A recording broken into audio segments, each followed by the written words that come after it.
Xa está en marcha o proxecto Enclave deseñado polo Concello de Boiro para este curso en función das demandas trasladadas pola comunidade educativa a través do Consello Escolar Municipal. Céntrase fundamentalmente en tres áreas. Por un lado, a igualdade para a prevención do acoso escolar e cuestión de xénero e diversidade.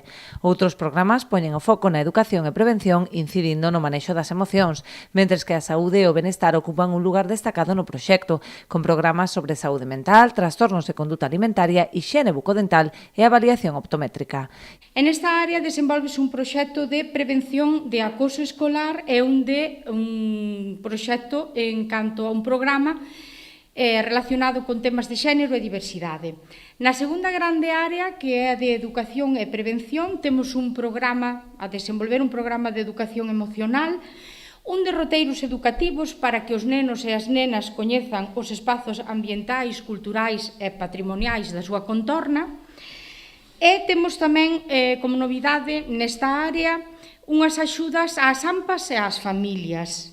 E, por último, na terceira gran área, na de saúde e benestar, desenvolvemos un programa de saúde mental, un obradoiro de trastornos de conduta alimentaria e hábitos saudables, un obradoiro de hixiene bucodental e, finalmente, un programa de avaliación optométrica e visual. O Concello de Boiro destina preto de 60.000 euros a este programa, incrementando este curso as partidas para a prevención do acoso escolar e a saúde mental. Hai dous aos que se lle incrementou a partida orzamentaria porque detectamos profundas necesidades e un aumento da gravidade nos casos de acoso escolar e de saúde mental. Trátase da terceira edición deste proxecto que naceu no curso 2021-2022 para dar respostas ás demandas da comunidade educativa, co fin de reforzar o traballo que xa se fai nas aulas para a promoción da igualdade e a resolución de conflitos.